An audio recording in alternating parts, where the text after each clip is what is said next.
दीन की लाइफ को देखते हुए लोगों ने इस्लाम को लुटेरा चिश्ती आया, उसके बाद धर्म बदले, नहीं किया, कोई जबरदस्ती कबूल नहीं किया।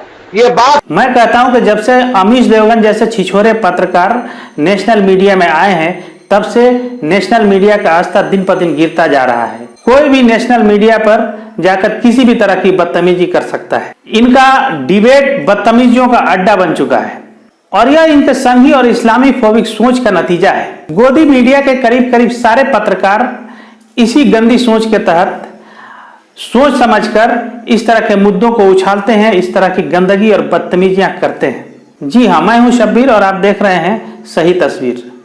आज की सही तस्वीर में ये बताने जा रहा हूं, अभी हाल ही में ख्वाजा मोइनुद्दीन चिश्ती के सिलसिले में जिस अपमानजनक शब्द का प्रयोग अमीश देवगन ने किया, वो किसी प्रकार से बर्दाश्त के लायक नहीं है। वो सरासर बदतमीजी है और इस तरह के इस्लामोफोबिक सोच रखने वाले सारे पत्रकार जैसे दीपक चौरसिया, जो अभी हाल में हथनी की हत्या को मुसलमानों से जोड़ने की कोशिश कर रहा था और बाद में उसने माफी मांग ली, ये सारे संघी सोच वाले पत्रकार कभी गोडसे तो कभी सावरकर हो जाते हैं। जब इनके ऊपर दबाव या इस तरह का FIR की बात आती है तो ये सीधा सावरकर बन जाते हैं। अमीश देवगन और दीपक चौरसिया जैसे पत्रकार तो पहले गोडसे होते हैं, हमला करते हैं, लेकिन जब उनके ऊपर प्रेशर आता है और FIR होने की बात आती है तो बहुत ही आसानी से सावरकर बनकर माफी मांग लेते हैं। इनका ये पुराना चाल, चरित्र और चेहरा है। इस धोखे में नहीं रहिए, ये माफी नहीं मांग रहे हैं, ये बस मामले को रफा दफा करने की कोशिश कर रहे हैं। इनको जो हासिल करना था, जिस TRP को हासिल करना था, वो कर चुके। सस्ती TRP और अपने संघी बापों से मुंह मांगा इनाम पाने के लिए उनके एजेंडे को चलाते रहते हैं। मैं भारत के सभी मुसलमान भाइयों से ये अपील करना चाहता हूं कि आप जैसा सोच रहे हैं कि ये आपको अलग अलग नजरिए से देखते हैं, ऐसा कुछ नहीं है। जमाती हो, देवबंदी हो, बरेलवी हो, शिया हो, सुन्नी हो, इनको इससे कोई फर्क नहीं पड़ता है कि कौन क्या है। इनको बस एक मुसलमान नाम वाला व्यक्ति चाहिए, वो इतिहास का हो या भूगोल का हो या प्रेजेंट का हो या पास्ट का हो, बस उससे इनकी दुश्मनी शुरू हो जाती है। इस मुगालते में नहीं रहिए।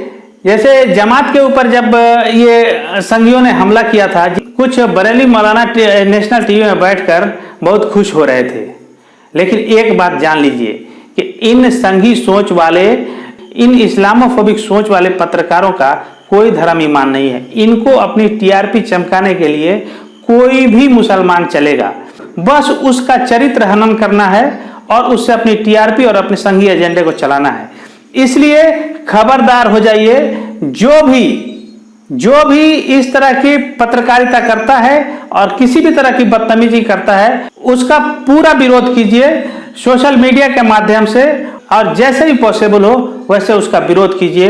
अगर आप अभी विरोध नहीं करेंगे तो आपने देखा ही है कि आपके घरों में घुसकर आपके खाने को चेक करते हैं, आपके कपड़ों से पहचान लेते हैं, ये आपको छोड़ने वाले नहीं हैं। अगर आप बचना चाहते हैं तो इनका विरोध करना सीखिए। इसलिए दोस्तों, यूनाइट हो जाइए। इसलिए नहीं कि ये मुसलमानों के विरुद्ध है, इसलिए कि ये देश के लोकतंत्र के लिए, गंगा जमुनी तहजीब के लिए और एक कंपोजिट कल्चर के लिए बहुत ही खतरनाक है। इनको ख्वाजा मोइनुद्दीन चिश्ती से क्या दुश्मनी है? दुश्मनी है क्योंकि ख्वाजा मोइनुद्दीन चिश्ती भारत के कंपोजिट कल्चर के, गंगा जमुनी तहजीब के एक बहुत बड़े स्तंभ हैं, जिनके मजार पर हिंदू, मुसलमान, सिख, ईसाई हर कोई जाता है और उनमें आस्था रखता है। उन्होंने जो मानवता के लिए और मानववाद के लिए काम किया है, वो इन संघी पत्रकारों को हजम नहीं होता है, क्योंकि ये सोच अगर भारत में डेवलप होती है कि कंपोजिट कल्चर, यहाँ के गंगा जमुनी तहजीब अगर डेवलप होती है, तो सबसे ज्यादा नुकसान इन संघी सोच वाले लोगों को होती है। इसलिए मैं आप सभी भारतवासियों से, जो भी सेकुलरिज्म और कंपोजिट कल्चर में विश्वास रखते हैं और भारत को एक सेकुलर और लोकतांत्रिक स्टेट बनाए रखना चाहते हैं, साथ आइए और इन दलाल पत्रकारों का विरोध कीजिए। इन्हीं शब्दों के साथ मैं आपसे विदा लेता हूं। जय हिंद, जय भारत।